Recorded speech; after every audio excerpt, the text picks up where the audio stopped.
And we are live. Welcome to NBA Live Before Lock, Friday, February 20th. Kind of the same slate we had yesterday, but just way bigger of a mess. I'm excited to talk about it. Yesterday, it was an absolute dumpster fire. Although, Stokastic logo at the top of the main yesterday, taking down 100K. You love to see it, but now we're going to break it down once again. So, hit the like button, subscribe to the channel, hit the notification bell so you know when everything goes live. Follow us both on Twitter. I'm at Josh Engleman. He is at Chris Spags. What's going on, brother? I'm glad to be here back with you after we had our little week off. I guess technically for us 2 weeks off because, we didn't get the one in with the All-Star break. And then I think one before that, maybe. I don't know. Feels like it's been forever, Josh, but I'm glad to see you. Glad to be here. I heard you talking about fruit this morning, too, on your show and that you don't eat fruit. And I feel like the thing with you, Josh, if I watch your show in the morning, I didn't just want to talk to you about things that you mentioned on your show. And I didn't know you would die if you eat all these various fruits and berries. So I will not die, but I will. Well, I mean, if I kept eating them, I assume I would, in fact, die. It's just a really big nuisance for a short amount of time if I have a mild amount. Like, if I eat one strawberry, it's going to make the next half hour super annoying. If I ate like 3 of them, it would make it really annoying. And then I assume if I keep eating them, I would just, like, my throat would close or something. I don't know. I've never continued to try at this point. But it makes me want to rip my skin off of my body. I itch. Everything itches. My teeth itch. My gums itch. My neck itches. I can't. It sucks. Wow, that sounds awful. It sounds very Macaulay Culkin and My Girl adjacent, perhaps. But you need like more than one bee. You need several. Where's his glasses? He always wears his glasses.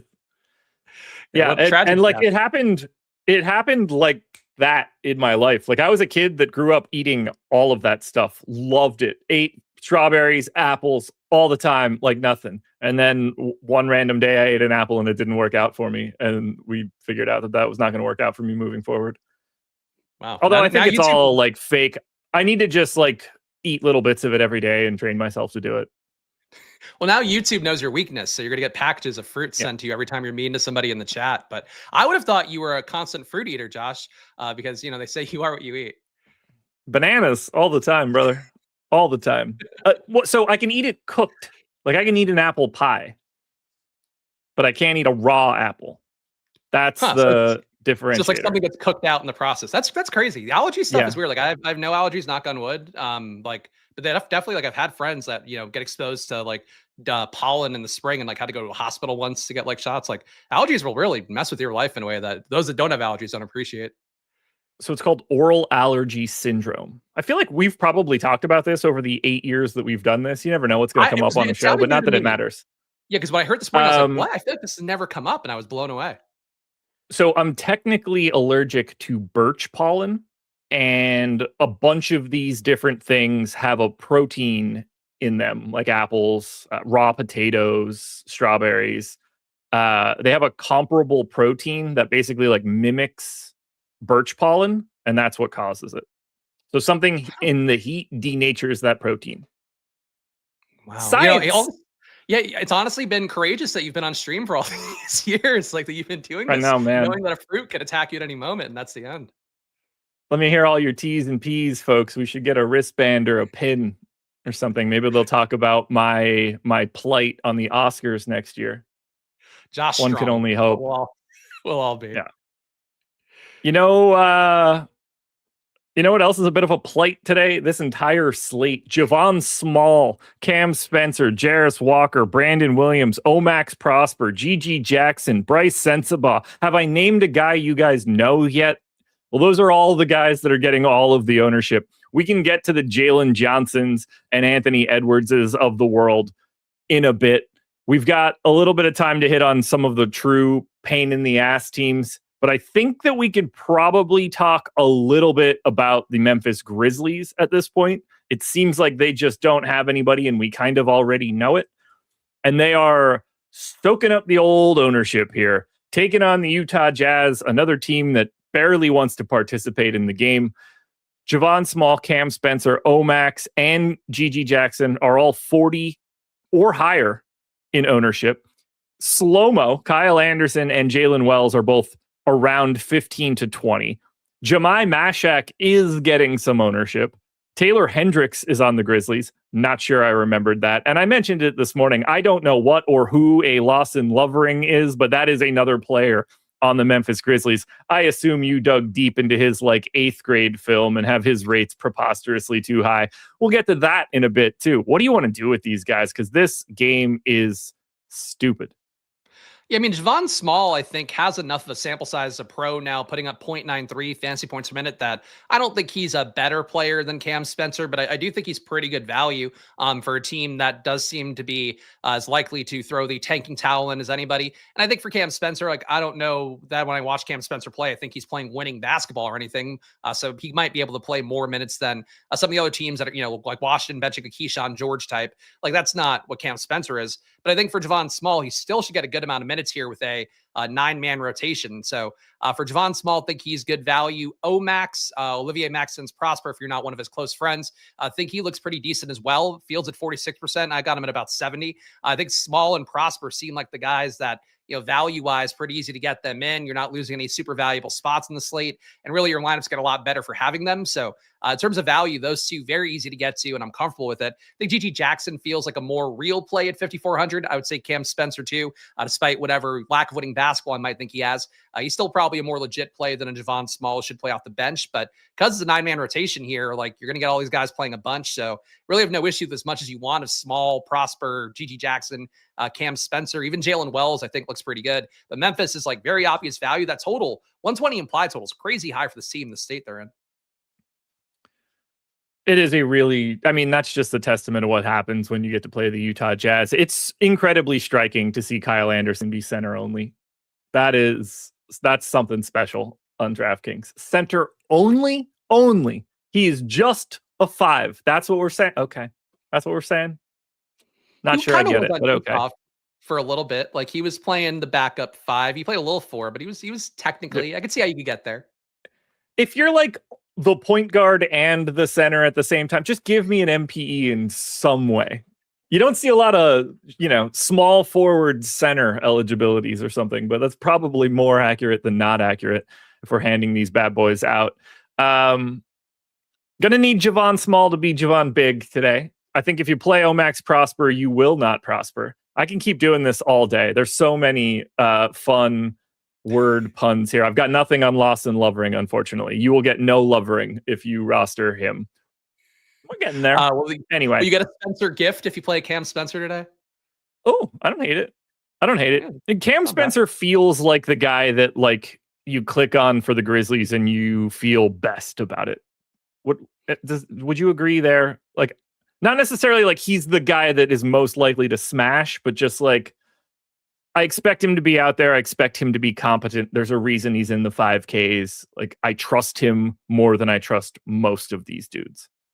Yeah, I wish that, he were Javon Small cheap, because I do think the role is a lot more secure. But like, I think like you're saying, like, he's probably going to give you Cam Spencer. That is probably going to give you 27, 28 worst case kind of scenario. I mean, bad scenario, not worst case would be like him getting foul trouble or injured in his first stint, and then that's the end. But like a realistic scenario where he plays the 27 and a half minutes it's expected, like, he's going to give you a decent outcome and a pretty good shot at giving you, I'd say, 30 to 35. But at that price tag at 5,500, like, what do you need the value for in the slate? I guess be a question. And if you're playing a more balanced build, I think Cam Spencer, shooing the Javon Small, shooing the Maxence Prosper, and going to GG Jackson and Cam Spencer, that feels like a more, stable team, but it also feels a little bit more like a cashy, kind of like cash game kind of team too. I guess not ownership wise, but just like the outcomes being a little more closely condensed. So I'm with you. I think Cam Spencer, GG Jackson, to me, like, they're the more legit version of Small and Prosper, but they're not 3,500, and 3,500 is still hard to ignore. Absolutely. So, based on the boom rates for these guys and the ownership, you're kind of expecting 2 of these 4 dudes to be what you're looking for. Not that it matters all that much. You're clearly going to be getting a decent chunk of these guys. They're just too good of values. If you're only picking 2 of these top 4 Grizzly guys, do you have the 2 that you prefer? I mean, ownership wise, I think for me, it has to be Small and Prosper. Like, I'll be up on their numbers, even though they're mega chalk. So it's just, they make lineups work too well on the slate, I think. So they would be my guys. But if you were, gun to your head, everybody has to give you 30 in a lineup.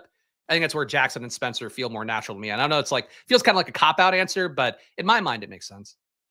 No, I think that's a completely reasonable answer. I didn't have like a take or anything for it. Just, looking at the data, it became like a 2v2 coin flip, so to speak.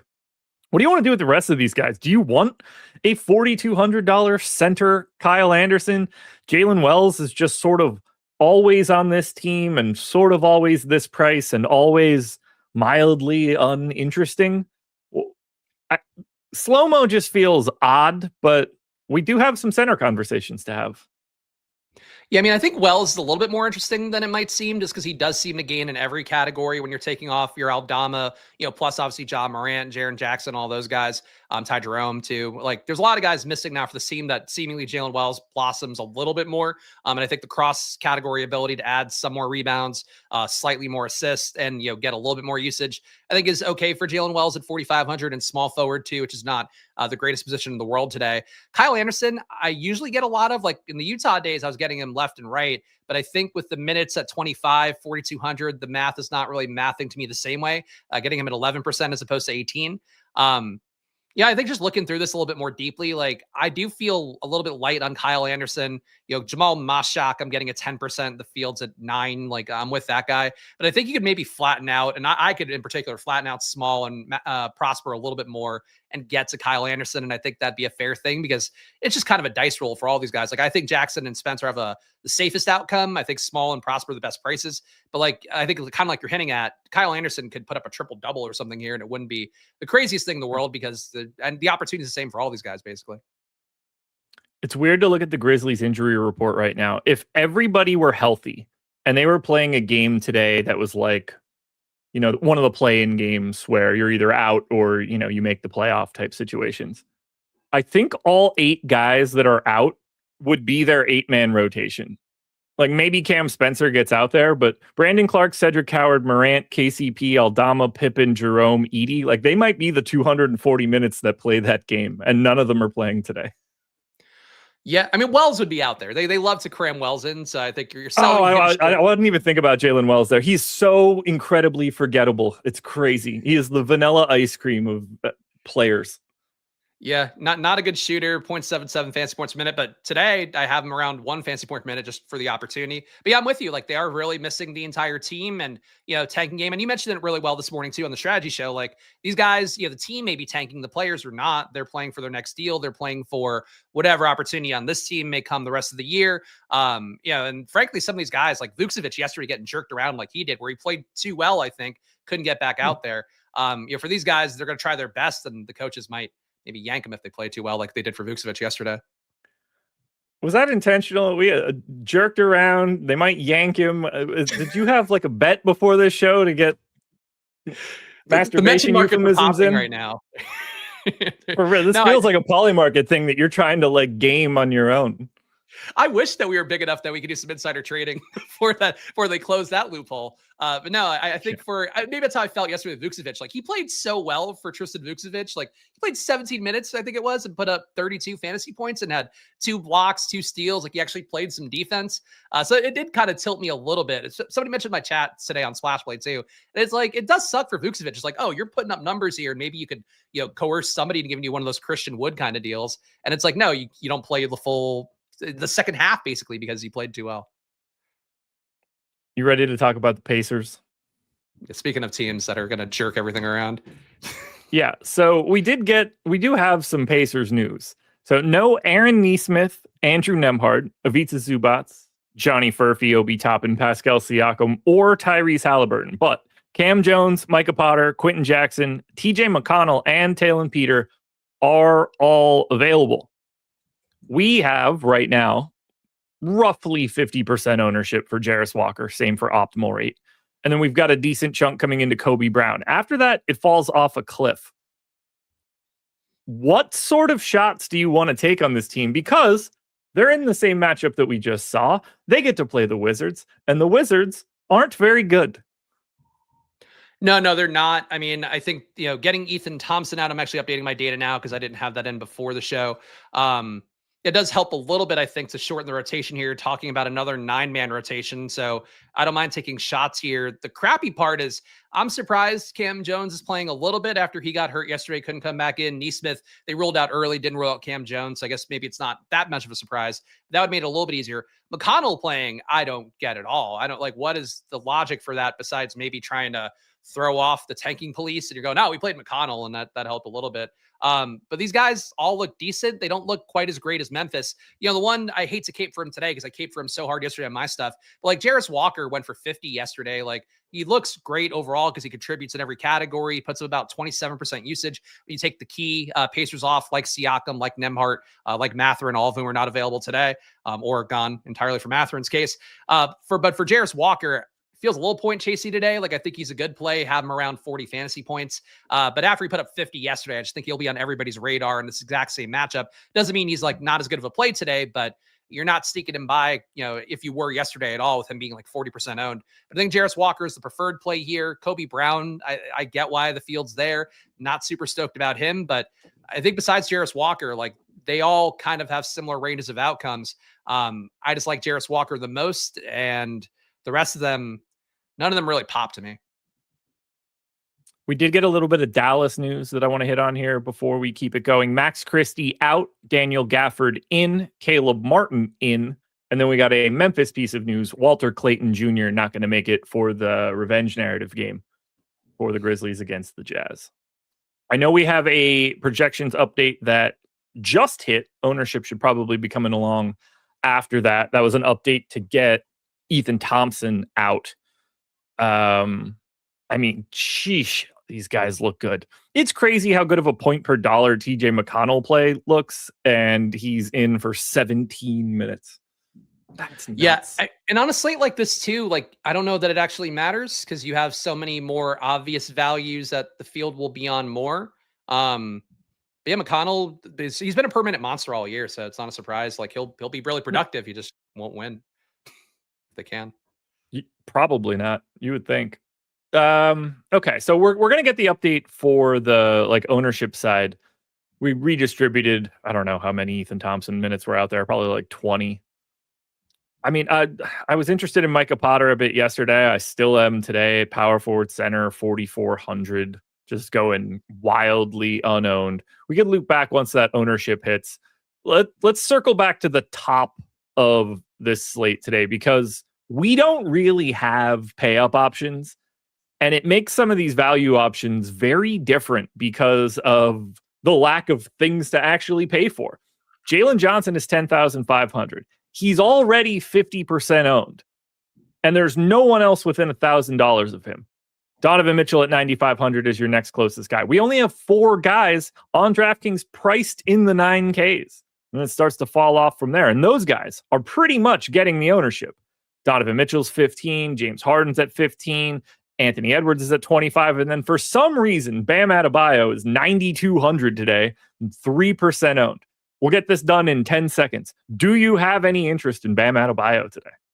No. I mean, I haven't at all this year, really, besides when they've been full skeleton crew mode. Now getting Hero back in. And Hero, I think, is probably to come out motivated. He has been social media posting on it. It's not a data point, but like he's been posting this stuff like, I got to get back to my old kind of thing, posting his old all-star like collage he had or whatever. I think he's going to try to get some more usage up today. Like, I don't know if he'll be the same Tyler Hero that he has been in the past because there's just too many guys that can create their own shot and ISO ball around him, and he's not going to get the assists like he has when he's been at his best before. But he can still put up a lot of points. I just don't think that equation is great for Bam here. And 9,200, like, what has he done to earn that price tag? Like, this year he's been terrible. He's been one of the, like, not the worst heat players per minute, but he's been worse than like 2 or 3 other guys on the team.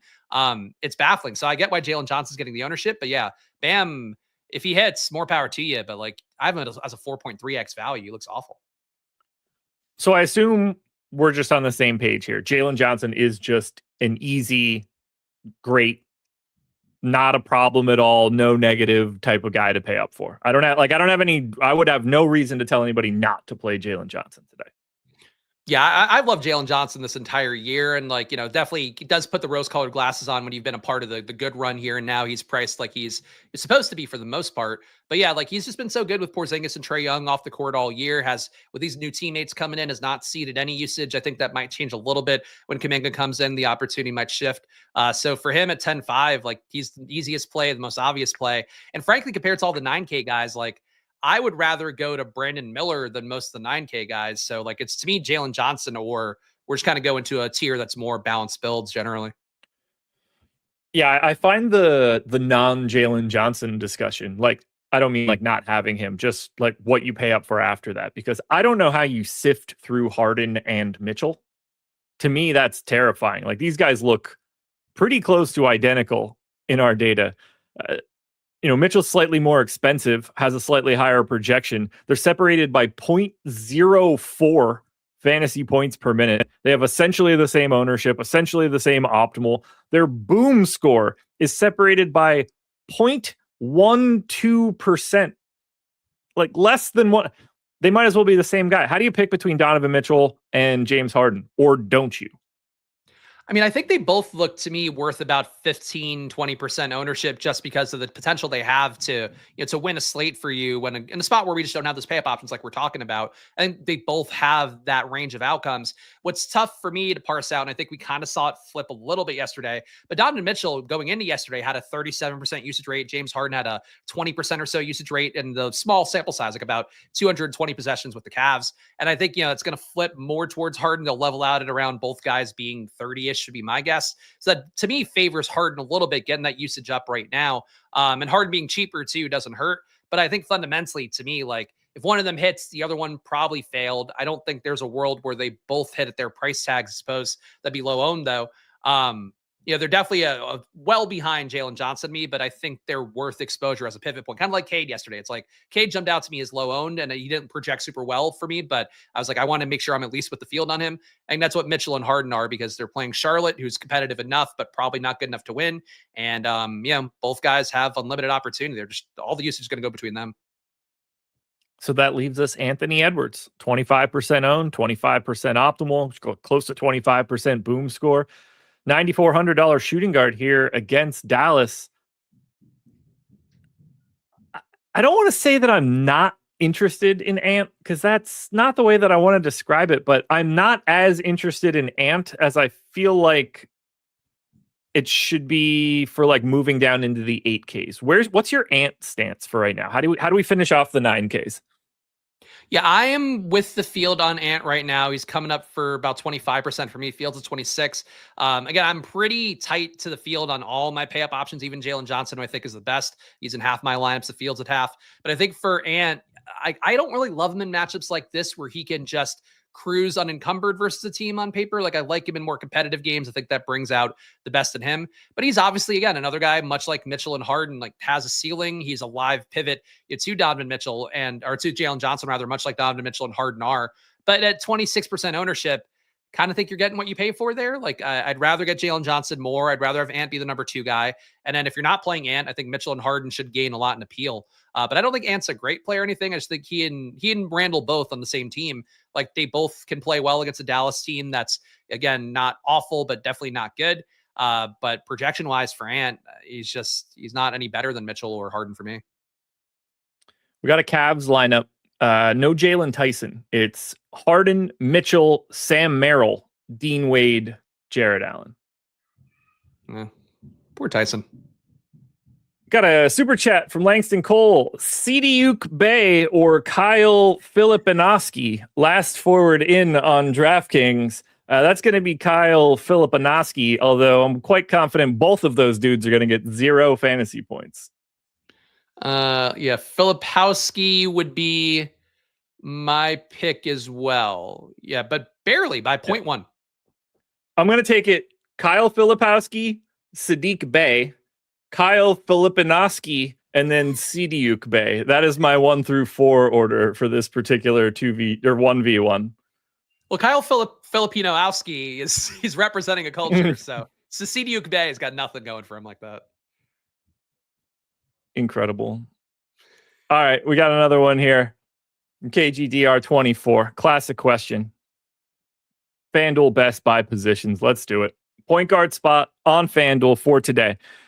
We've got, from an ownership perspective, Cam Spencer leading the charge. No one close to him, close to 50% owned. He's also the second highest optimal rate. So you're certainly talking about Cam Spencer at point guard and shooting guard. If you're looking for just point guard options, Brandon Williams and Javon Small are going to be priorities. They are the three best options at point guard. Do you care to add any other point guard options on FanDuel?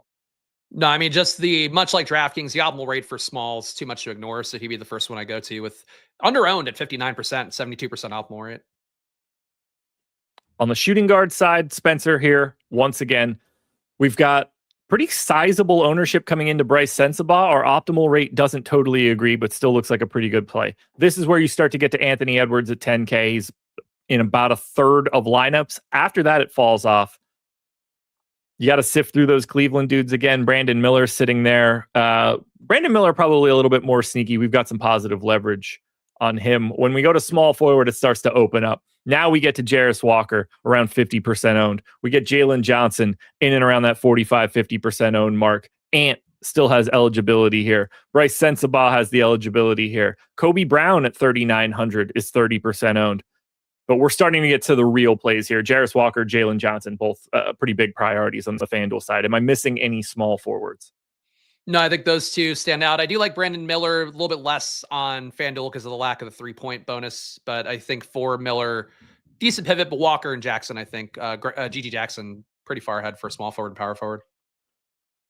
On the power forward side, it's the same kind of story. It's Jarris Walker. It's Jalen Johnson. You're going to be using those guys across both forward spots quite a bit. Zion shows up here, power forward only. He is 40%, 45% owned, 45% optimal. Spags mentioned GG Jackson for the small forward spot. He is also quite valid at the power forward spot. And finally, center. Much different today than it had been previously. Rudy Gobert is the leader in the clubhouse. He's in about a quarter of lineups. Optimal rate supports it. Kyle Anderson has that similar ownership and eligibility, as does Derek Queen. Bam Adebayo is a much more reasonable 8,200 on FanDuel. He can be played here. All those guys at the top look pretty similar. And Omax Prosper's got a lot of positive leverage if you want to bounce between power forward and center for him. Yeah, Omax, high optimal rate for a guy that's 3,500 at center on FanDuel. All right, 28 minutes in, 32 minutes to go. This show does not end when we're done at 7. Greg Ehrenberg will be here at 7 p.m. for live after lock. And now I have to remind you guys that you can sign up for either the Stokastic betting package or the Odd Shopper betting package with the Prop 75 promo code, whether we're sharing the Stokastic props tool that's getting fed by our projections that you see on the screen on the DFS end and our sharp lines on the betting side. You could weight those however you want. You could tweak minutes, points rate, rebound rate, assist rate. It's a fantastic tool. We'll take a peek in a second. Or you can do it on the Odd Shopper side, looking for Portfolio EV, the live odds screen, so you can shop around quickly for yourself. Or if you're looking to just grab some ARB opportunities, they are plentiful in the tool. Again, links are in the description. Prop 75 is the promo code. We did have a recent projections update, so let's see what's out there right now. If I go full bore, 100% projections, what's the most interesting bet that we have in the Stokastic props tool? Ben Shepherd. Oop, it's not Ben Shepherd. I edited Ben Shepherd's minutes earlier on the show. Let's reset those. That was a strategy show game, you know? You all right, number one of your guys. So much, my dude. It's still Ben Shepherd. Over 3.5 rebounds. Minus 135 at Onyx odds. We've got massive positive EV here. You can grab this at other sports books if that's where you happen to play. Maybe you think this is a little aggressive. Maybe you don't think Ben Shepherd's going to play those 28.5 minutes. You can knock him down by a minute. You can knock him down by 2 minutes. Now, if you want to take a look at that bet for Ben Shepherd, you can just hop back over here, take a look, take a peek ski. And as I refresh it, he's gone. You don't see him at the top because that's no longer the best bet because we clearly don't think he's going to get as many rebounds because he's playing 2 minutes less. Now we're looking at Nikola Jokic, Julian Strother. This is what you can do in the props tool. Dive in, tweak rates, minutes, get your hands dirty if you want to. Maybe you don't want to. Maybe you want to just use the projections or use the market odds. That works for you as well. Jake Reuter? Jake Reuter. Super chat. Favorite guy at each of 5 spots that show 10% owned DraftKings in the latest run. Jesus. Good thing I built. Yeah, I know Josh. We always talk about it on the show. Josh builds his Claude tools. I've built mine. I've built the tool that's perfect for this, Josh, so I could sort by ownership and get all my positions in one place. So thank you, Jake, for allowing me to use the screens I don't use enough. One more thing that I want to say before we do this. We just got an update. We've got some starting lineups. The Hornets will start Ball, Knipple, Miller, Sion James, and Kalkbrenner. And then the Wizards are starting Bub Carrington, Johnson, Koulibaly, Champagny, and Vukcevic. All right. Favorite dude sub 10% owned at each position. Sheesh. I know to start with point guard, Ryan Rollins, 3% on Ryan Rollins, who is not as good of a play as KPJ at this point in my data. But if you're playing a more balanced build, if you're getting a Jalen Johnson, you can afford him. But I think Rollins, the usage has been there. He's still putting up about 30% usage in a lot of games. He's just not hitting as many shots, unfortunately. I'd say Rollins is my first guy under 10% I would go to. Okay. Let me set this. I'm going to go with our leverage. And I'm going to say that my answer at point guard is Vince Williams. 2% owned, slightly higher in optimal. Move it to shooting guard. Sub 10% owned, shooting guard. I won't take Vince Williams again. That sounds lame. I go Alexander Walker. I think 7,100, 9% owned.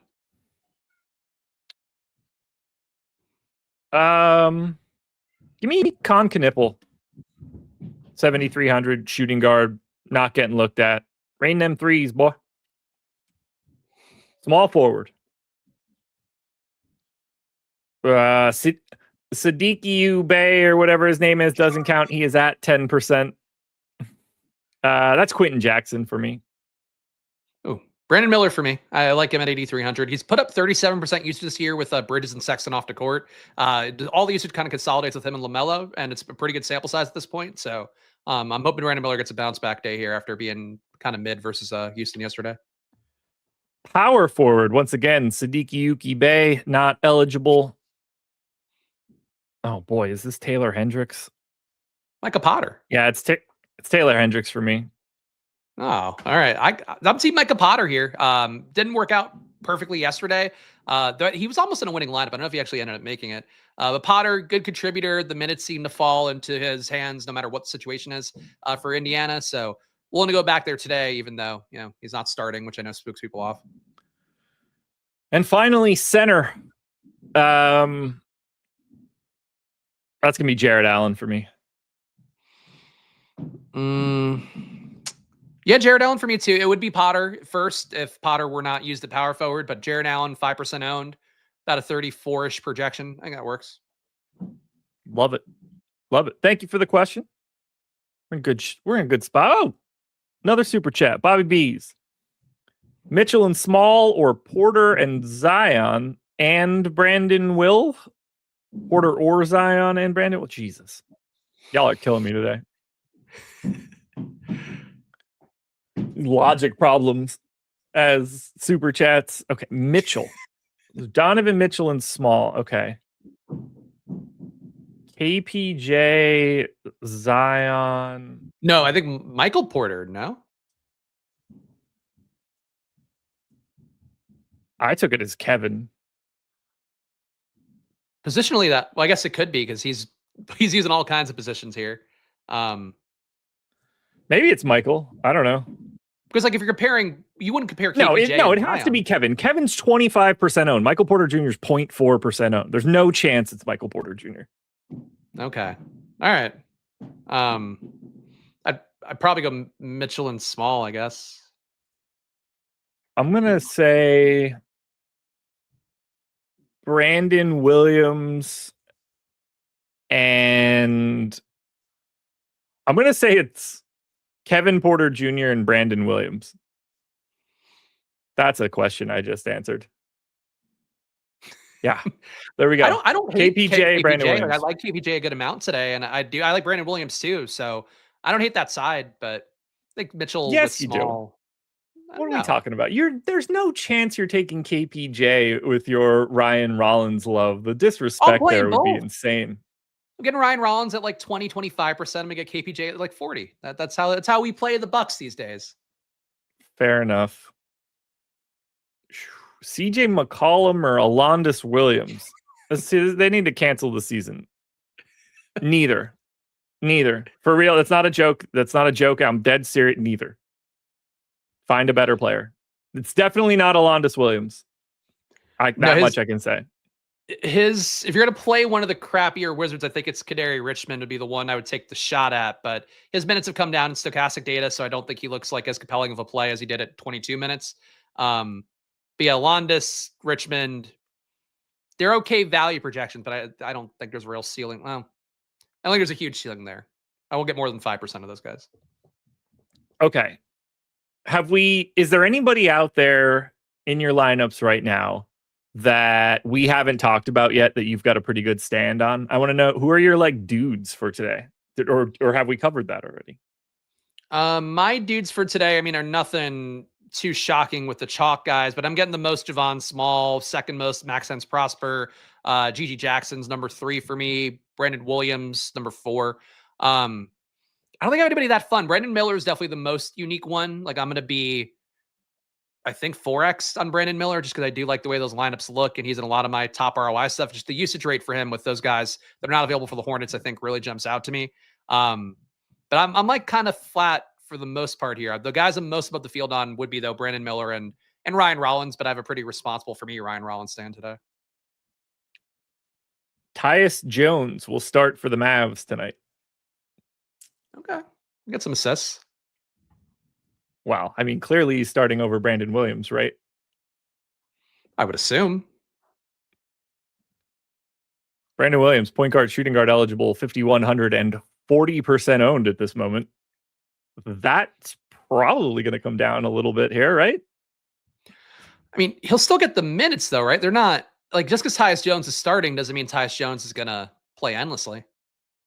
Oh, I agree there, but realistically, that 29.5 minutes projection for Brandon Williams is going to come down if we're assuming he's the calamity, or that's not the right word I was looking for. He's the guy coming out if Tyus Jones goes in. Yeah, even if it's just like a small redistribution, like 2 minutes is a ton to take him from 40% owned to 20 or something, probably. Yeah, and Stokastic does currently have him as a starter in the data, so that should go away. He's been a good producer. Like he's been one of the Mavs better producers when you take Flag and AD off. So like I was intrigued by Brandon Williams. I could still see playing him a little bit, but 5,100, you're right. Playing off the bench at 5,100, the minutes get down to 26 as opposed to just shy of 30. It's not going to look like the same play. It'd be around like, 5.95 to 6x value. Fears is 15% right now. McConnell starting alongside Jones, Shepard, Walker, Huff. Why? What are they doing? Opa, there it is. Casualty. Thank you, Zev. Thank you. All right, let's talk about the Pacers again. I didn't see that one coming. Okay, so we had it as Ben Shepard, Jay Huff, Quentin Jackson, Kobe Brown, Jarris Walker. So Cam Jones is starting. And McConnell starting. Shepard, Walker, Huff, we had right. So it's no Quentin Jackson out, Kobe Brown out, McConnell in, Cam Jones in. Okay, so how many minutes do you realistically think TJ McConnell's going to play today? So like the other time, so I looked at this up a couple of weeks ago. And I'm trying to pull it up right now while we're talking to see what his minutes max was for the year, because I don't think he's played more than 28. He played 28 January 8th, put up 46.5 fantasy points in that spot. That's his max. Besides that, he played 25 once in end of November. So like if they were trying to win and they were playing seriously, he could play 25 to 28 minutes. But lately, since January 10th, he's played 17 or less minutes in every game but one. So it feels like you're getting maybe Ty Jerome kind of run for him, right? Like 20. And yeah, this strikes me as like higher. first quarter, second quarter, third quarter, and then he doesn't play in the fourth is sort of the vibe I'm getting here. Yeah, that feels right. And I think he hurts Jarris Walker a little bit being in the groups with him. Like it won't really come out too much in the projections, but like he's just been such a stat hog this year as McConnell that he can get there in that amount of time, even if he is only playing 20 minutes. I'm very curious to see our update once that hits, because I want to see how good of a point per dollar option he ends up truly being. Let's just hypothetically, 4,300. We had him in for 17.8 minutes before. I'm just going to make it 19.83 minutes. Just going to give him 2 minutes. That seems reasonable enough. 19.83 at 1.39 is 6.4x his salary. That would be tied with Vince Williams right now. That would be as good a value as Brandon Williams at a slightly lower number, which is also subject to update. He's going to be, 25% owned now? Something in that neighborhood? Maybe 20% owned? Oof, I didn't see that one coming. TJ McConnell season, baby. That dude's going to play 8 minutes tonight and ruin everybody. I can't wait. Well, that's what I would worry about is people flock there a little bit too much. He's been a great producer this year, but I just don't think he gets, I mean, chat saying if he gets 25, if he gets 25, he probably gave you 30 fantasy points. If he gets to 2022, I think that's where he's not a player maybe you need to win at that point, but I'll take my shot. I can't imagine they want to close with him in any real way. Right? No. How does TJ McConnell play in the fourth quarter today? Barring like true, somebody slipped on a spilled Gatorade for the dudes are out type situations. I mean, what if because he could play 24 minutes in 3 quarters, and that would be enough to get you there if he played 8. That's tough. He doesn't typically play those huge stints because he's such an animal out there that he's gassed by the time it gets to the end. I don't mean that negatively. He only has one gear. That's nuts. I did not expect him to be starting. Anyway, hit that like button.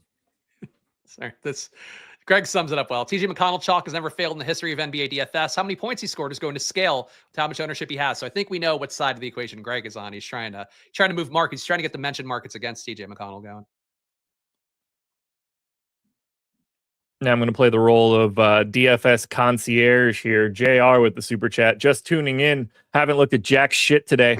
High level slate overview in 30 seconds. Memphis idiots and fill in. I mean, you're most of the way there at that point. Premier pay-up options today are Jalen Johnson and Anthony Edwards. You're going to play a lot of Memphis idiots. There's some Indiana idiots bouncing around, and you can sneak in some of the Utah idiots and Dallas idiots when you find them in their proper spots. A lot of idiots, though. That much I can guarantee.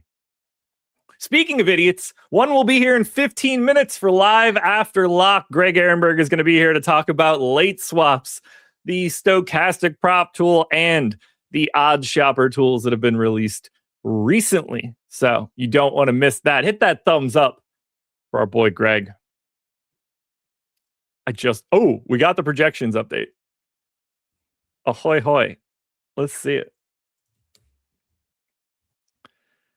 TJ McConnell to 19.73 minutes. 6.38x. Pretty much exactly what we did. I was off by 1/10 of a minute.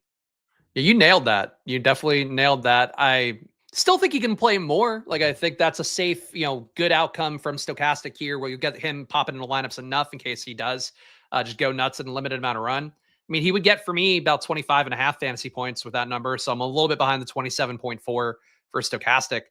Is he a better play than you than like the Javon Small tier of guys now, or no? No.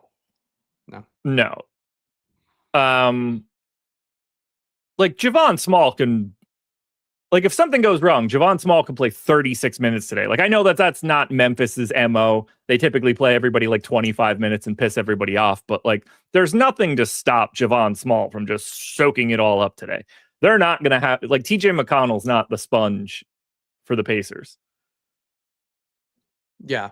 No, I agree. It's just like, it's because you're playing the Wizards and you're playing the shittiest version of the Wizards. Like, I feel like you could put up a double-double in 20 minutes. God, the Wizards are dreadful. People dropping this Grizzlies lineup in chat, and I'm not seeing it on Underdog or Memphis Grizzlies PR, so I'm not sure if this is accurate. People saying Mashak and Hendricks starting. I'm seeing Mashak, Wells, GG Jackson, Hendricks, Lovering. From something credible? From one of the beat guys? Okay. That's yeah. Something, it's not credible. Okay. That sounds crazy. It's not because what's going on this year, but it sounds crazy. Chad Chandler says, Taylor Hendricks, Talon Peter, thoughts? I mean, the way life is going over the past few minutes, Taylor Hendricks is a guy that I like that dude. And he's starting to look a little bit better. Talon Peter, I don't know how you do that one. That seems tough. Yeah, you got too many guards for Talon Peter. He can get hot from 3 theoretically, but you kind of needed McConnell. Honestly, McConnell and Cam Jones to be out. Then Talon Peter would have been a legit thing. He's okay, though. Do we need to? Okay. So this lover boy dude. Okay, we got him in starting now. So I could just shut up. I don't even have to like hypothesize this lineup. We have it updated.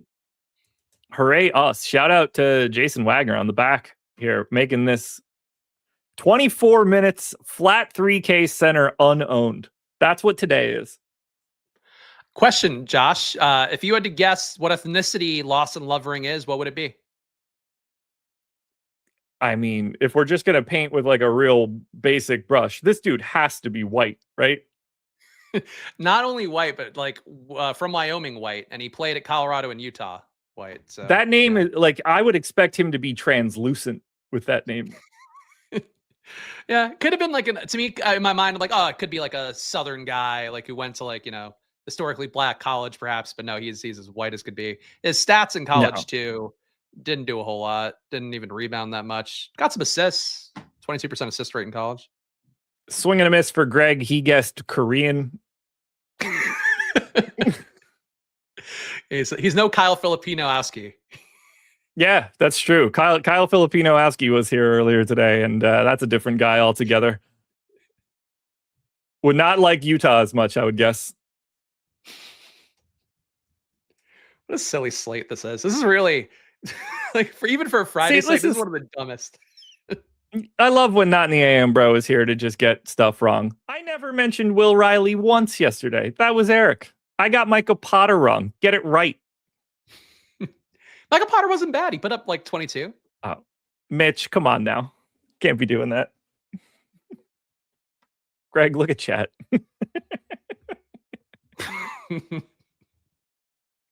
Don't pull that one. All right, now that we have, don't click that button, please. Now that we have this update, we are not seeing the ownership that I thought we would see on TJ McConnell, even with that number, 6% only. That does feel more. If TJ McConnell is 6% owned and starting, I'm more interested in TJ McConnell, even knowing his downside. They did just update the ownership too. I think you have the one before that. It's at 13% now. So not that much bigger, but I hit refresh. Like I said, TJ McConnell is at 13% ownership right now, and I think that sounds a little low. Same thought process, insert 13 now. I just want you to be right for the people, Josh. That's all I ever want for you. Yeah, positive leverage at the very least. That's probably the one thing we should check on right now. 10 minutes to go before we get to lock. Let's hit the biggest positive and negative leverage options in the data hub at this moment. We have 3 breakaway positive leverage options. One is Brandon Williams, who is technically still listed as the starter. So I would expect that to, well, maybe he could just start as well. Oh, and someone else in that group doesn't. Certainly possible, though not what I expect. Vince Williams, who is projected for no ownership, that we seem to like a little bit more than the field. I'm very intrigued by Vince Williams having a revenge narrative alert game against the Memphis Grizzlies.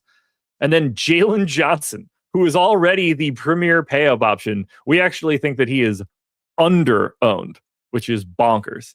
And then we have one massive negative leverage play. Bryce Sensabaugh, 5,700, shooting guard, small forward eligible, 26% owned, 13% optimal. I'd say, what are you doing with Bryce Sensabaugh? But let me hit this Jazz starters first. Collier, Conchar, Cody Williams, Ace Bailey, Kyle Filipinowski. What do you want to do with this Bryce Sensabaugh uber negative leverage?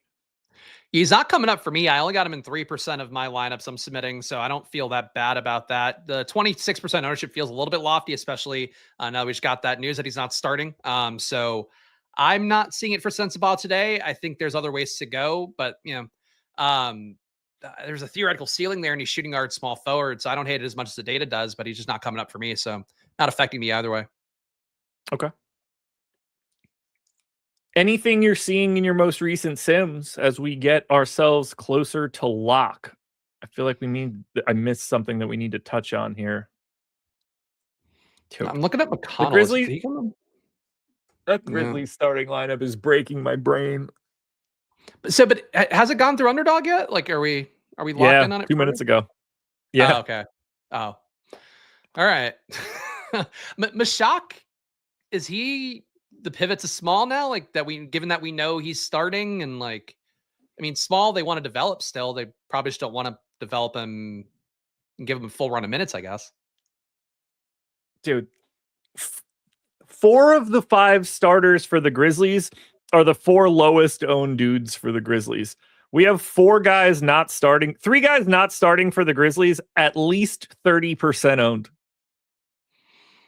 Yeah. Like, why is Cam Spencer not starting? Is he just not going to play?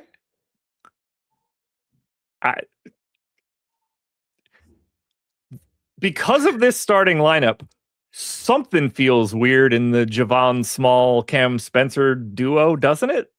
Right? Can now 53% owned and 44% owned. Neither one of these guys are in the starting lineup. The 2 most owned dudes aren't the starting point guard or shooting guard today. Yeah, it seems fishy. I hate this. I got to say, I know everybody hates tanking. I get it. But this shouldn't be a conversation we have on February 20th. I strongly believe that this lineup, and we should have to wonder, is Cam Spencer going to play? It's insane, but it has to make them worse. But it's still a 9-man rotation. So how much worse? I trust the Stokastic data team as always. That's what the thing. They're going to do minutes better than I can. But it really feels trappy. The Chris Spags All-Stars, by the time this season is over, is going to be an illustrious group of people. You're going to be able to field an entire Chinese basketball team by the end of the year, in a year and a half. Look, some of the guys have actually become legit players. Like Paul Reed, he's kind of a legit guy now. He's not forever, but we're moving up the depth chart. You're next, Raymond. I forget his first name, Kaderi Raymond, whatever. You're coming up. I'm hoping that you and I do shows long enough that your boy has a son that makes it. Tim Quarterman Jr. comes in. Yes. Tim Diamond, Tim Nickelman. He's worth less money than a quarter. He's evolving. All right. Guys, don't forget Greg Ehrenberg coming up in 5 minutes for Live After Lock. He's going to take you through all the late swap opportunities, the Stokastic props tool, and he's going to take you over Odd Shopper. And he's going to do that so that you guys sign up for the prop tool using the link in the description. Again, the promo code is prop75. It is 75% off either package. It's a massive discount. Take advantage now, because eventually this deal is going to go away and the discount will be 0. That's way worse than 75% off. Chat, what kind of questions you got? Oh, you know what? People want to nuke. I know it's Eric's gimmick. I don't care. Nuke of the night.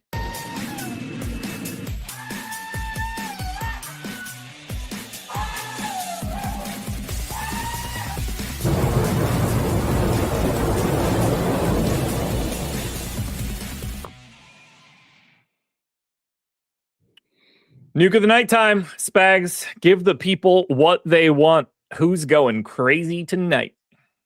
I mean, with everything moving around here, I think that the guy I feel the most confident about, who is going to be very chalky. This is not a Duke of the night. I'll go to Jalen Wells. I was going to go GG Jackson, but he's 40% owned. Jalen Wells at 17%. We know he's starting. Guys like Josh, who know basketball as well as anybody in the world, forget Jalen Wells exists, but he does gain a little bit in every category. And now he is playing with the scrubbiest group that he's ever played with. So Jalen Wells is normally the starter with legit guys.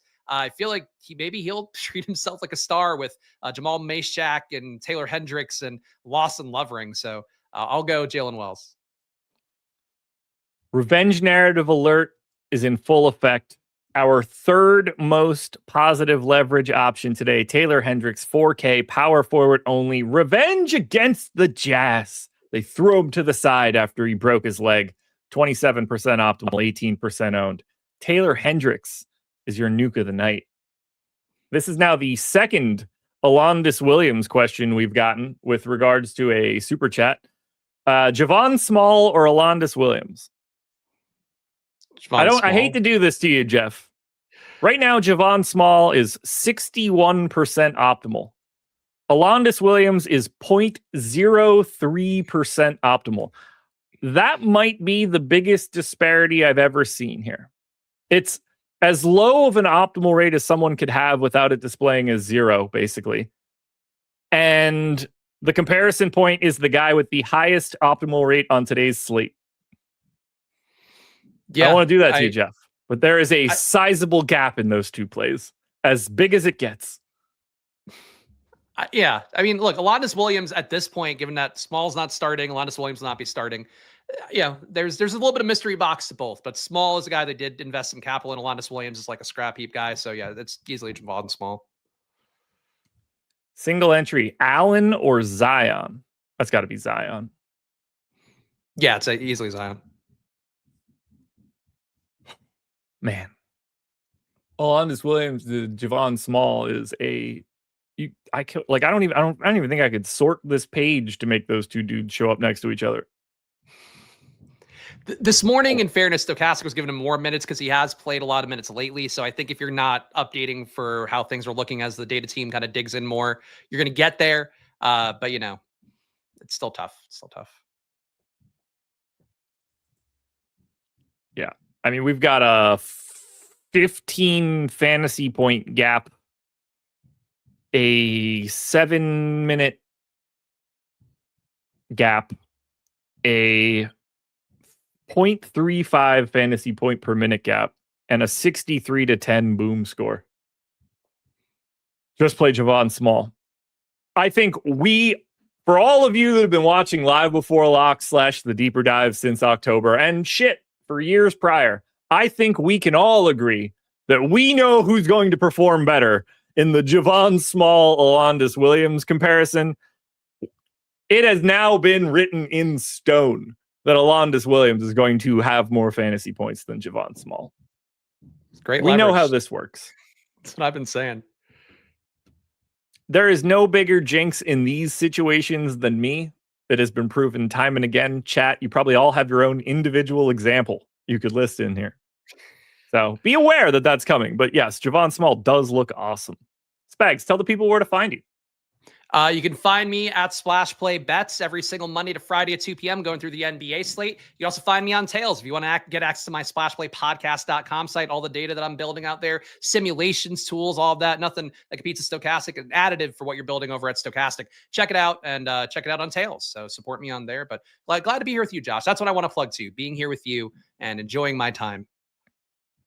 Well, I definitely don't want to talk about being here with you. I want to talk about how Greg Ehrenberg is here for Live After Lock. Welcome aboard, Greg. How's your Friday? Going well so far. A little bit of pressure. We hit on our FanDuel SGP last night, so going to have to replicate that. I also One bone to pick with you, Josh, because you said you think that Taylor Hendricks gets revenge on Utah. Revenge on Utah is letting them win at this point. That's how you get back at them. Playing well against Utah is right up. That's what they want. That's fair. That's fair.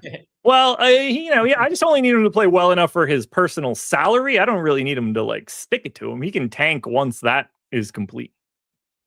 Yeah, but I'm ready for the post-lock show, and you guys better get out of here because for all you know, you could be named in the next starting lineup, which is why you guys are going to want to stick around for the post-lock show today because I know we don't have an abundance of players on the injury report right now, but these starting lineups could be literally anything right now.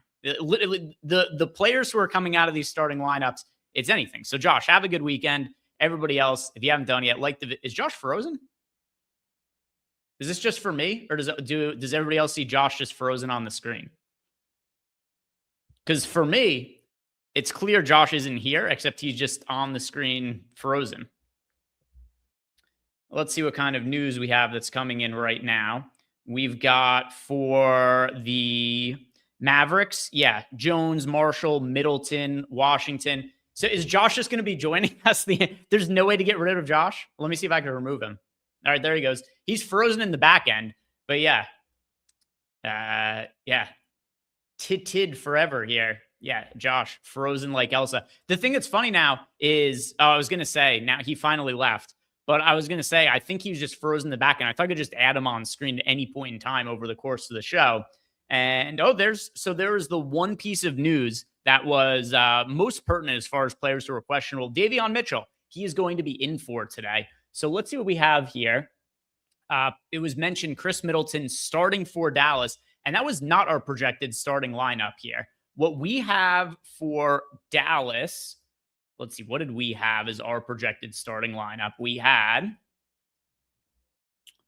as the projected starters for Dallas, Brandon Williams, Najee Marshall, PJ Washington, Daniel Gafford, Caleb Martin, and it is Middleton starting instead of Martin. So Martin, pretty poor fantasy producer, 0.76 fantasy points per minute. Chris Middleton, even though he's a little bit washed at this point in his career, we still got Chris Middleton projected as a 1 fantasy point per minute guy. So if we project him for 25 minutes as a starter, then he would be viable on the slate. Be right around 25 fantasy points at $4,800. So we'll see what ends up happening there. And then also some of these other starting lineups could be absolutely literally anything for today. What did you guys end up doing with TJ McConnell? I'm seeing North Star in chat say that is infinitely better than TJ McConnell. I would caution you. I mean, it's already locked, so it is what it is at this point. Not that he was like an all-in play for me or anything. I played 30% of TJ McConnell, though. TJ McConnell, look at our projection on McConnell for reference. Oh, I still have it filtered by the Dallas. Okay, so look at this. TJ McConnell. We have him projected for 27.5 fantasy points. We only have him projected for 19 minutes. So our expectation if he plays 19 minutes is 27.5 fantasy points. 19 minutes is a fairly low mark for a starter. So what happens if TJ McConnell plays, and this is not a big ask, if TJ McConnell plays 22 or 24 minutes, he's most likely going to break the slate. Now, he could play less than this too, because what the hell are these teams doing with the rotations and their starting lineups? But TJ McConnell, so we have him 1.39 fantasy points per minute in this matchup. Let's say he plays 16 minutes. Just doing the quick math here. So 16 minutes times a 1.39 fantasy point per minute, that is still 22.24 fantasy points. So for him to project poorly relative to this salary, you would have to be projecting him for 14 minutes or less. I want to play TJ McConnell. He's also not all that popular. We only had him projected for 13% ownership. Now we'll see what his ownership actually is now that the slate has started. So I'll pull that up here to check. I just pulled up the 4-point play for now on my phone. All right, there's going to be a better way to do this. I'll have to download the CSV. But either way, I don't think TJ McConnell is going to be massively popular. Some people in chat saying around 24%. All right, so a little bit more owned than what he was projected to be. At this kind of salary, I just don't think there's that much downside to TJ McConnell. The downside is he plays like 14 minutes, and in 14 minutes, we would still have him projected for close to 20 fantasy points. So I wanted to play TJ McConnell today. We'll see how it goes. TJ McConnell very rarely fails when he's in these elevated spots, though. Very rarely does it go poorly. Yeah, Dan C, TJ 20%. Fuck, he says. SMP 20.91% in the 4-point play. Yeah, I'm happy to be overweight to that mark. Yeah, how many times do we see TJ McConnell? He very rarely starts McConnell, but whenever there are guys who are out for the Pacers and TJ McConnell's this price point, he's usually like 40 to 50% owned, if not higher. I think we're getting a discount on TJ McConnell today. See if there's any questions in Discord. If not, I'll start building out. Oh, here we got one. Sally Sal wants to know Brandon Williams or Fears for today. That for me is that's pretty close. Let's see. I'll go to Brandon Williams. Close though. And then Einsteinium wants to know last man in. He wants to know Kevin Porter Jr. or Zion Williamson. Okay, that for me. Also another very, very close one. I mean, look at the difference in our projections between these guys. We have Zion projected for 40.68 fantasy points, and we have Porter for 41.15. So very, very close, and obviously they're in the same game against each other. I'll say Kevin Porter Jr., but I've got pretty comparable amounts of exposure to the two of them. It's very, very close. Very, very close. Another question here, DK801 says, I would like to see Vince Williams at 2% in tournaments. Did I play Vince Williams today? I have 3% of him. So whatever. All right. So he says that he likes the 2% Vince Williams. It's for $7,100 in utility to have a favorite between Nickeil Alexander-Walker, Onyeka Okongwu, and Bobby Portis. Yes, that for me is going to be Nickeil Alexander-Walker. And then JEW says that he got 50% of TJ McConnell, but missed him in single entry by accident. Okay. All right. So let's see what the news ends up breaking for us as we go. But I want to start building out some of our parlays for today. And, it's Friday night. Maybe we'll call this one a little bit early. I've got some family coming to visit. I've got dinner plans after this. So if we could build out all of our parlays and we don't get any more injury news or anything like that, then it won't take up too much. I won't use your guys' time just for the sake of using it.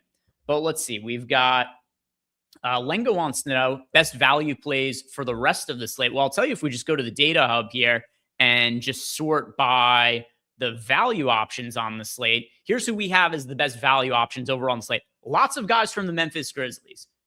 Lawson Lovering, Taylor Hendricks, Olivier Maxence Prosper, and Javon Small. So we've got in our projections, the top value options are pretty much all coming from the Memphis Grizzlies. Pretty much all of them. We've got Nepalese here. Says Holmgren looks sneaky. So I'm very concerned about a blowout there. Actually, the point where here's something I want to do. I like this as an angle for SGPs today.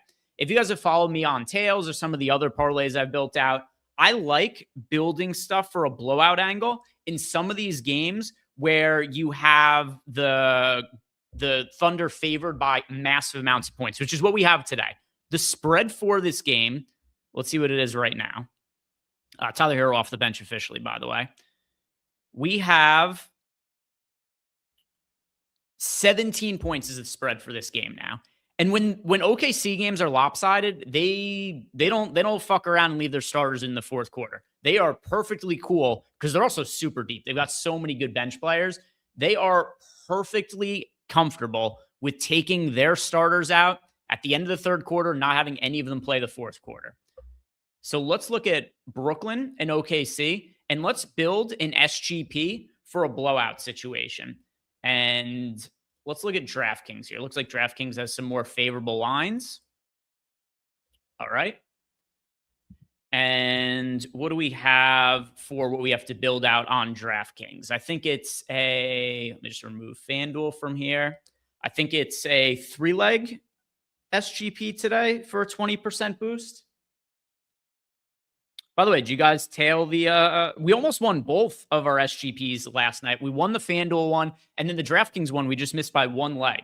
But that would have been a sick way to start the second half of the year if we won both of our SGPs. But not going to complain with winning the one SGP at plus 850. All right, so we have... It's a 20% SGP boost, and it has to be 4 legs. Let's build it for a blowout angle in this game. And the first thing I want to do is try to figure out, all right, which guys from OKC have unders that project well that we do not think would play in the fourth quarter of a blowout game. Miami Mike, is Rozier visiting you? No, Chauncey Billups. Rozier's on Sundays. Please, guys. Please. It's Chauncey Billups who visits on the Sabbath. Jake Swale says OKC sucks. All right. If you want to say so, they are 17-point favorites today. Go ahead and bet the Nets money line today, then. Yeah, Dirt McGirt says someone demands a trade because they don't want to live in OKC. I don't know that anybody's ever demanded a trade to get off of OKC. They usually seem to keep their players pretty out. Russ stayed there for forever. You just had Durant leave as a free agent. But anyway, let's see. Of the key players for OKC, who do we have unders that project well on? Okay, Hartenstein. Any Chet ones here? Chet under 8.5 rebounds. Okay.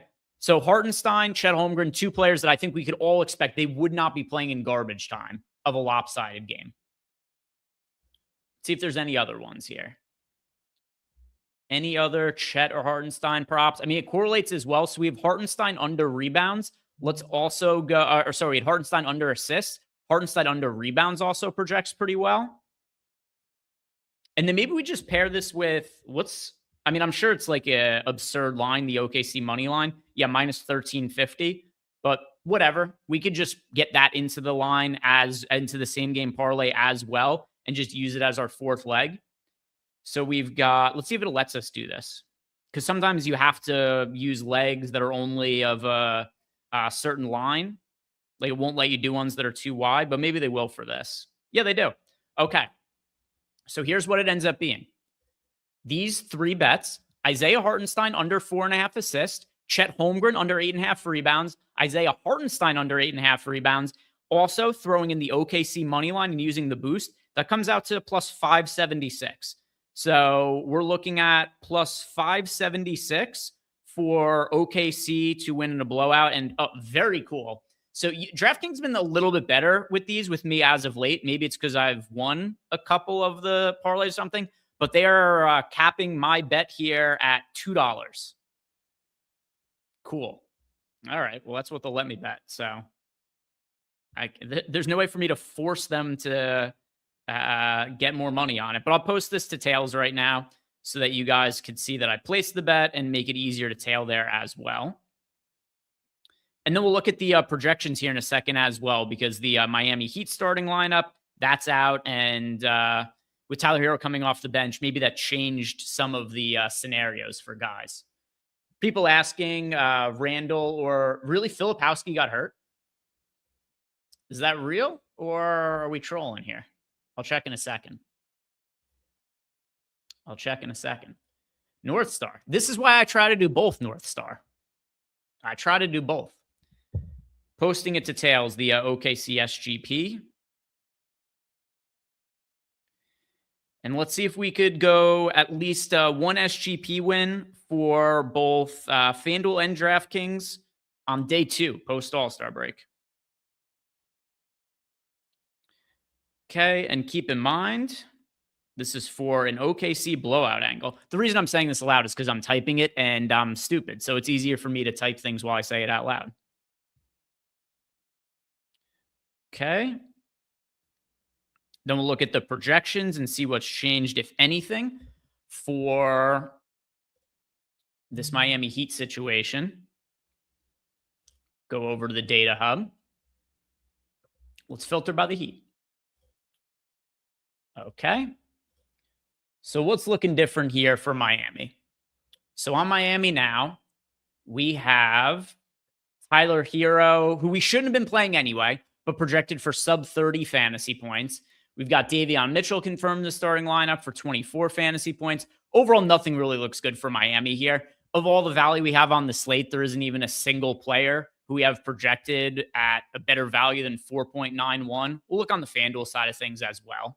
But nothing looks good for Miami on DraftKings. And unless there's somebody who I misremember being way differently priced on FanDuel, which, yeah, same deal.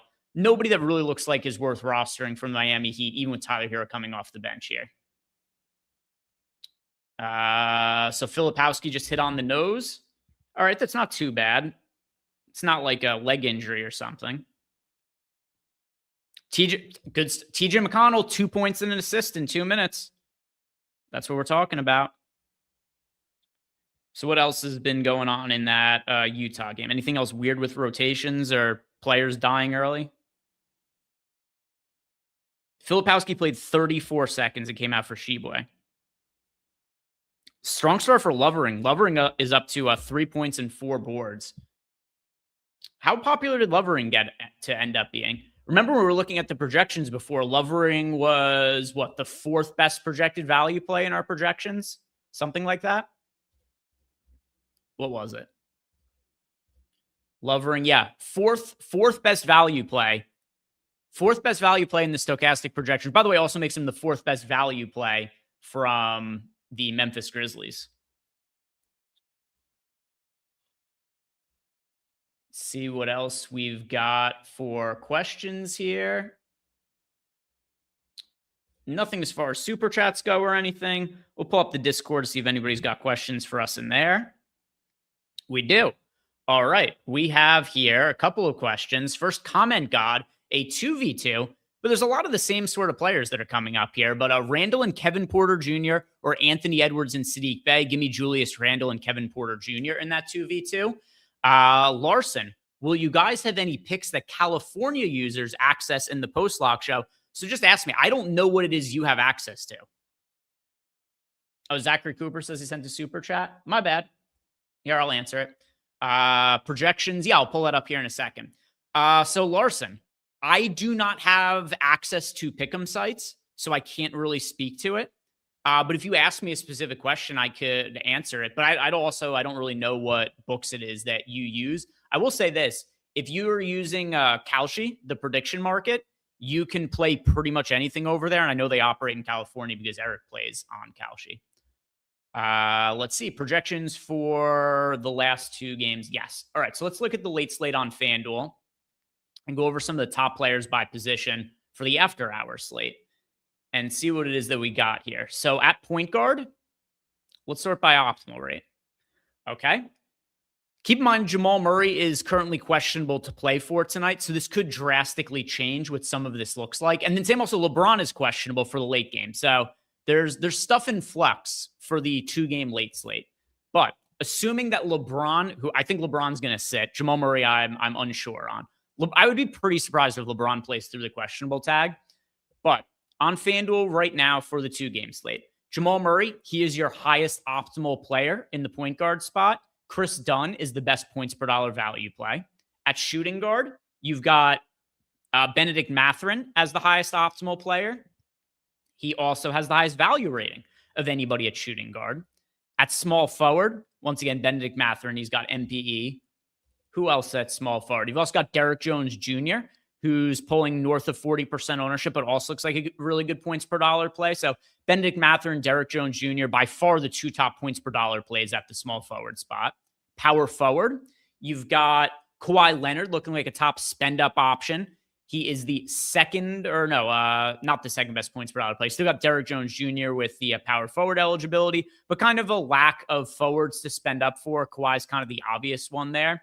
And then at the center spot, you've got John Collins with the highest optimal rate, Nikola Jokic, the highest overall amount of ownership.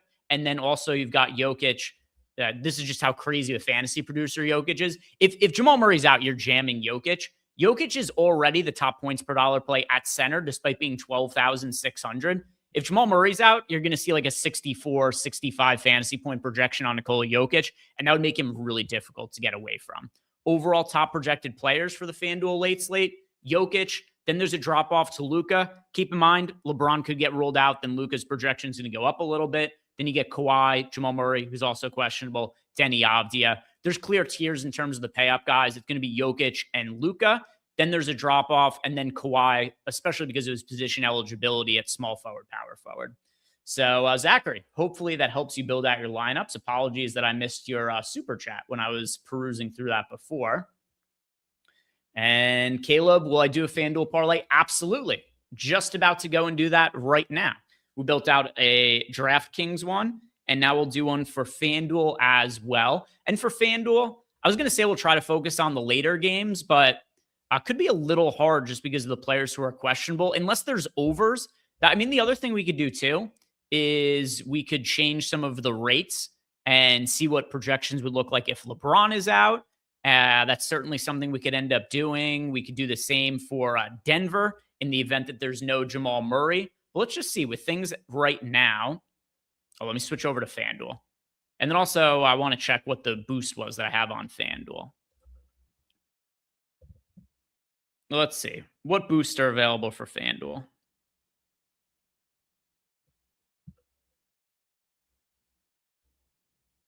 Scott, you go play 2 minutes with Buddy. He hasn't even played 2 minutes.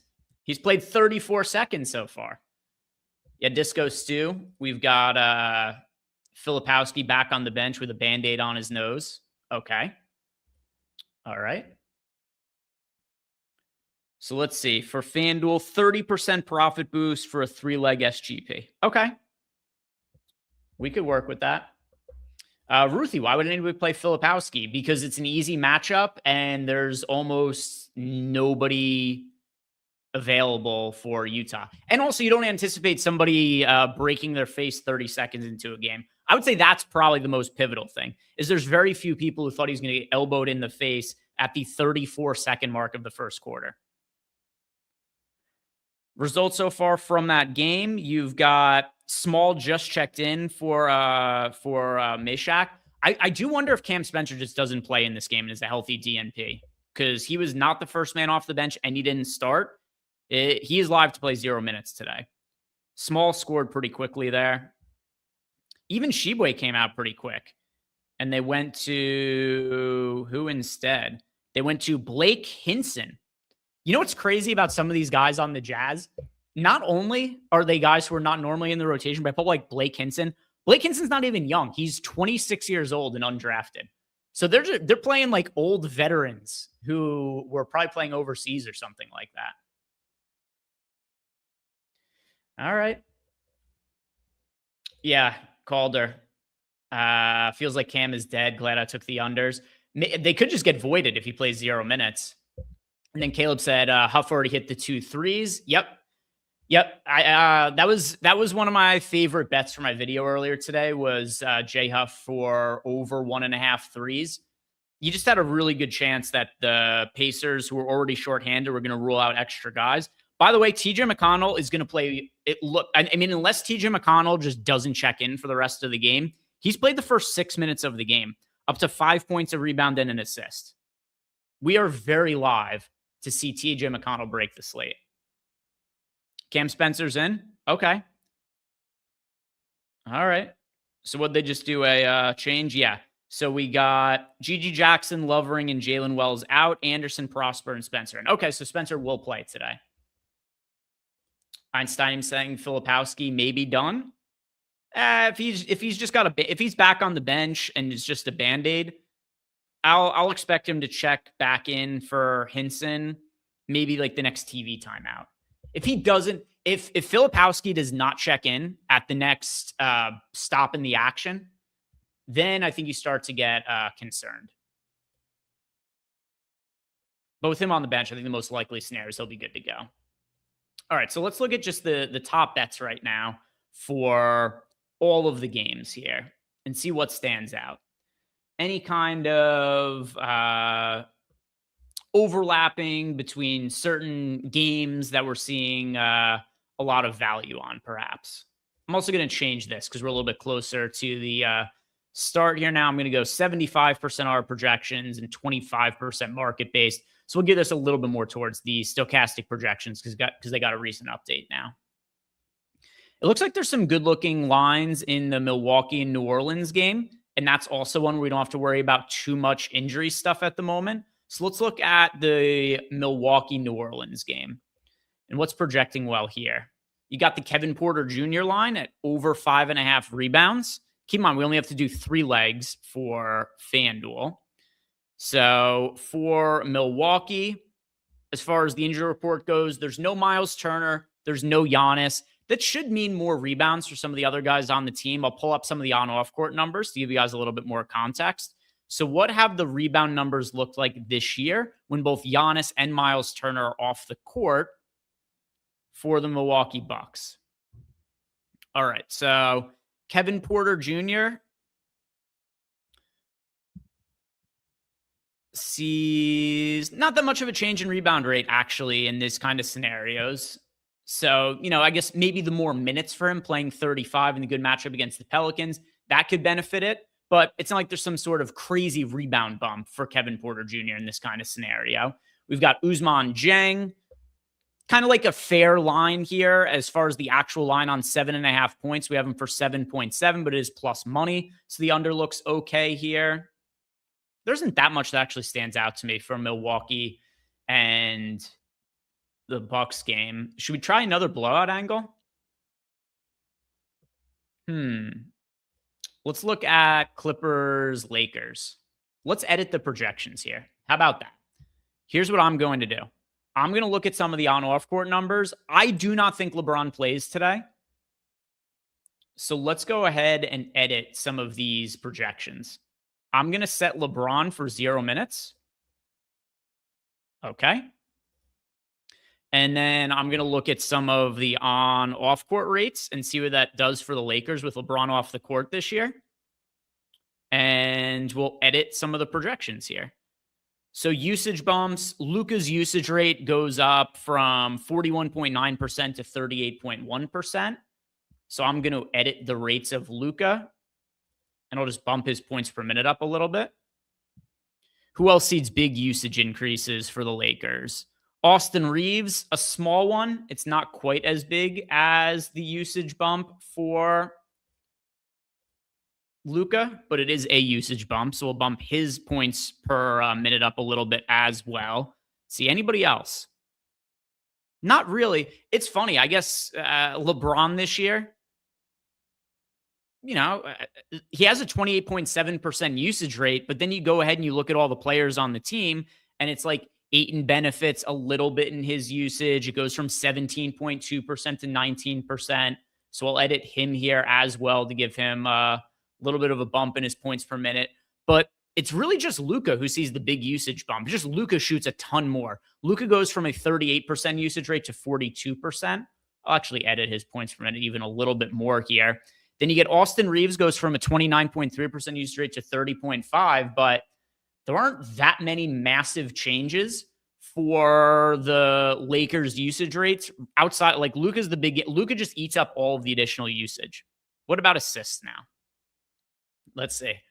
North Star spread and rumors.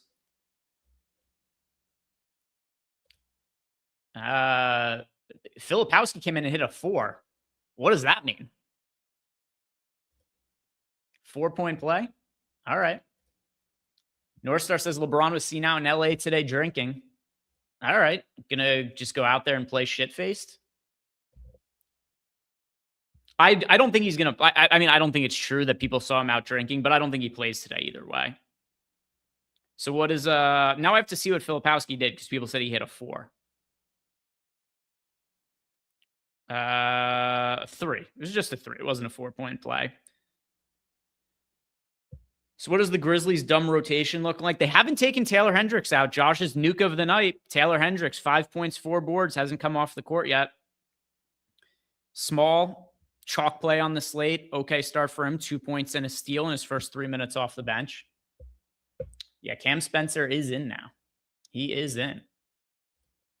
I can't imagine playing in the NBA at all. I mean, sober would be difficult, let alone shit-faced. All right, so we updated some of those rates. Let's see for some of the assist rates. Does any of that change significantly for the Lakers? Slight bumps for Luka in both the assist and the rebound department. Up his 3-point rate as well. What about Austin Reeves?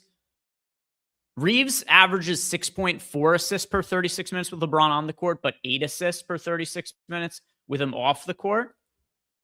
So I'll up his assist rate as well. But yeah, for other guys, it's not really crazy changes. So let's see. We made these changes. Let's look at the top bets now, with that being taken into account. And what changes here? It's funny, even with the bump, Luka's assist prop still looks kind of good towards the under. I still don't like this, though. Got Luka for over 3s.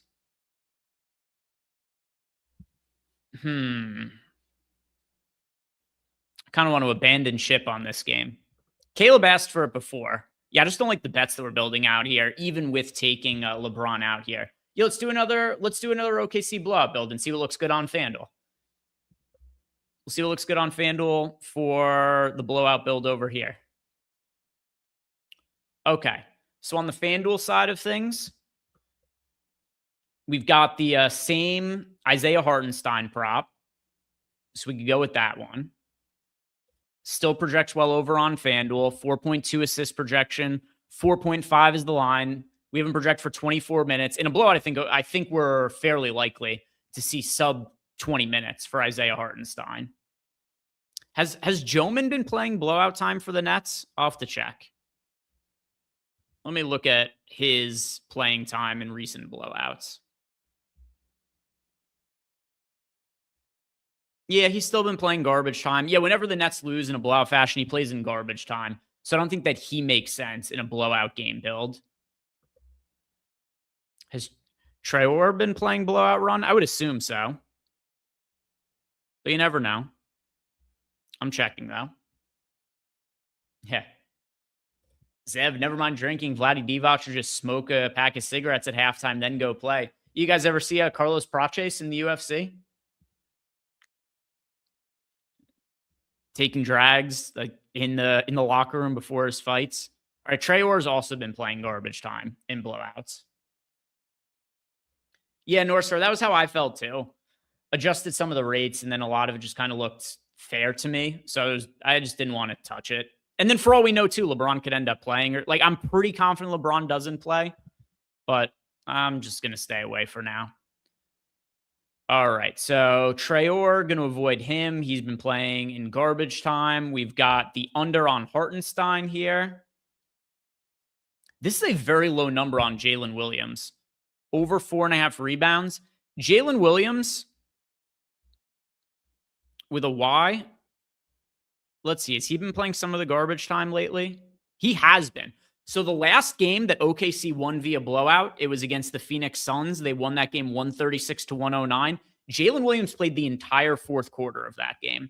So let's play this Jalen Williams prop. It's also a very low line, over 4.5 rebounds. Based on what we saw from that other game, I forgot to remove these bets, so I'll take out the DraftKings ones. But based on what we saw the other day, Jalen Williams probably plays all 12 minutes of the blowout in the fourth quarter or close to it. So Jalen Williams over 4.5 rebounds, that makes sense. Correlates well with the Hartenstein under 4.5 assists. Here's another guy who should play garbage time, McCain. Let me see McCain. I presume he's been playing garbage time minutes. Let's see, Jared McCain. Yep. Also, same thing. The Suns game the other day where they won via blowout, McCain played the entire fourth quarter. All right, so we've got another blowout angle here, but we've got exposures to, I mean, still the Hartenstein line, but otherwise exposures to different players.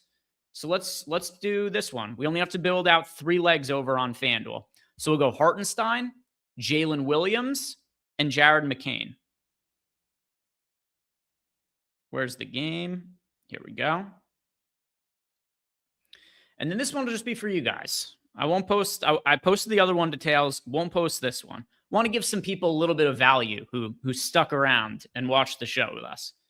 So still got, one of the 2 bets up there. And then I'll look to see if there's any other boosts, and I'll check any questions you guys have right after we put this in. So we've got Jared McCain over 1.5 threes, making sure this line is still available. Is it? It is minus 115. We've got Jalen Williams for over 4.5 rebounds. Jalen Williams with a Y. There's only one Jalen Williams to play today. But yep, same line, minus 108, still available. And then we've got Isaiah Hartenstein for under 4.5 assists. How annoying would it be if all of these end up winning on both sides, except for the Hartenstein one, the one that we have in both parlays? Oh, the Hartenstein line is gone on FanDuel now. It's up to minus 122. So we're going to have to find a different one anyway, because I don't want to play it at minus 122. All right, let's find another line to play from this game. So we're going to have to deviate a little bit more. Aaron Wiggins. Has Wiggins been playing in garbage time lately? I wouldn't think so, but maybe.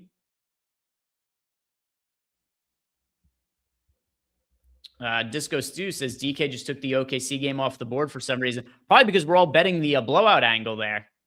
Yeah, speaking of Jalen, Wells is a bum. I guess he's off to a poor start there.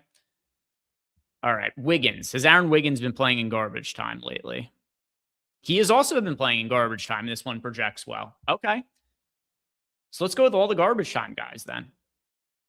We've got, so Jalen Williams over 4.5 rebounds, Jared McCain over 1.5 threes, and we'll go Aaron Wiggins over 1.5 threes. Let's see, is the Wiggins line still available? The Wiggins line does not look like it's available anymore. Well, that's annoying. Let me check the alt lines if it's there. No, there's no Wiggins lines posted on FanDuel now. They pulled those. All right. So we don't have Wiggins available now. This is becoming a headache. This is becoming a headache. We could go with the Joman for over 9.5 points. That one projects well. And like we just mentioned, he has been playing in garbage time. So let's go with Joman for over 9.5 points instead. This one better still be there. Come on. Can we get the Joman line still? Igor Joman. That is there. Yeah, 9.5 points minus 113. Gets up to plus 718 with the boost. There we go. All right, so here's what we ended up building there. We've got Jalen Williams with a Y for over 4.5 rebounds. We've got Jared McCain for over 1.5 threes, and Igor Joman for over 9.5 points. All right. Before we wrap up here, let's see if you guys have any questions for me. We do. Larson says pick 6 is what's available in California. So I'll, you know what I could do? I could go over to OddsShopper and I could pull up the pick 6 generator over on OddsShopper. So I'll go do that. And then we could just generate the best projected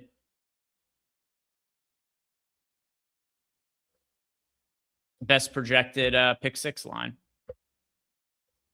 Let's see if I could log in, or if not, here's what I'll do. Just change over my screen share. We'll go to pick 6. Here we go. There we go. All right. So let's go to the pick 6 tool. And we will see what it is that we could find. Oh, I clicked on the pick and builder instead of pick 6. But yeah, if you guys want to check out our OddsShopper tools, they're also 75% off with the promo code PROP75. So the same deal that we've got going for the Stokastic tool. Also, it works for any of our OddsShopper packages. So Larson, somebody like you who wants to build something out on pick 6, go ahead and do it over on OddsShopper. All right. Let's just see what the top projected play is over there. If I just press generate.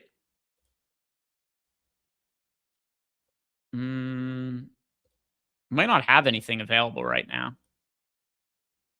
Yeah, so here's the problem is because there's only a couple of games left, we don't have anything that's plus EV projected on pick 6 at the moment. So it looks like we got nothing for pick 6 right now. But for the future, I could go and check out pick 6 for sure. But I'll just pull up right now the Odd Shopper screen and see what we have that projects well for Odd Shopper. So do have some unders here for the OKC game. One over here on Isaiah Joe. What the starting lineup end up being for OKC? We have here. I didn't really play this game for DFS purposes because of the blowout concerns. But the starting lineup ended up being Kaysen Wallace, Lou Dort, Aaron Wiggins, Chet Holmgren, Isaiah Hartenstein. So probably avoid the Isaiah Joe over now that he's coming off the bench. But the Lou Dort under certainly makes some sense here. If you guys wanted to play Lou Dort under 1.5 threes, the best available line here is going to be on either Hard Rock or BetMGM. You can see here, BetMGM has it at plus 110 compared to the minus 107 on DraftKings, minus 113 on FanDuel. A lot of other books minus money. But just for all the reasons we talked about before, the blowout angle, I think any of these unders you can make a pretty good case for on OKC. See if there's anything else in the YouTube chat. North Star is playing Dort today. Okay. Solution Sports is FanDuel picks. I also don't have access to FanDuel picks in New Jersey. None of those pick'em sites operate in New Jersey, so I just can't use them here. Stokastic wants to know, what about Tyus Jones over PRA? Yeah, I could check our projections for Tyus Jones's PRA and let you know where we're at. I'll check that out. Let's see. I'll go back to the other screen now. Try to share that. Here we go. Okay, he wants to know about Tyus Jones over PRA. Let's go to the props tool.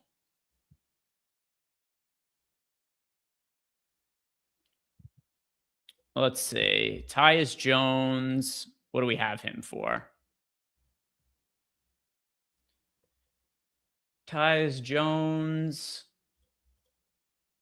Nothing plus EV. I'll go to the data hub. See our projection on Tyus Jones. All right. We've got Tyus Jones for 12.2 PRA. I don't know what his line is, but we have him projected for 5 points, 2 rebounds, 5 assists. I'm going to assume that's probably not a good bet. It didn't project well looking at the props tool because it didn't show up. There we go. Yeah, Filipowski getting going. There we go. The person before was like, why would you play Filipowski? Well, he got elbowed 30 seconds into the game. There's still a whole other game to go. Top scorer in the game. All right. Was there any other questions from you guys? Corey Randall says, oh, it's a super chat about Filipowski. Filipowski only playing 1 minute. Utah is screwing us. He's fine. Took a bonk to the nose. Back in the game, putting up points now. He'll be good. He'll be good. Sometimes players get hurt early. It's not the end of the world. They come back. They do their thing. No problem. All right, guys. That is going to do it for me here today. If you have not done yet, like the video. Subscribe to the YouTube channel. Also, don't forget, promo code PROP75. Get yourself 75% off the Stokastic Props package or off of any of our Odd Shopper packages. Also, don't forget to have a good weekend. Should mention that also, no more NFL on Sundays, obviously. EMAC and I are going to be doing NBA Live Before Lock together on Sundays. So we got NBA shows coming back on Sundays now that there's no more football there. So if you guys want to look for some NBA DFS action on Sundays, check out EMAC and I on Sunday nights. And then we've got the Saturday show as per usual also. Other than that, guys, enjoy your weekend. I hope to see you Sunday. But if you got other things to do, I totally understand. Have a good weekend.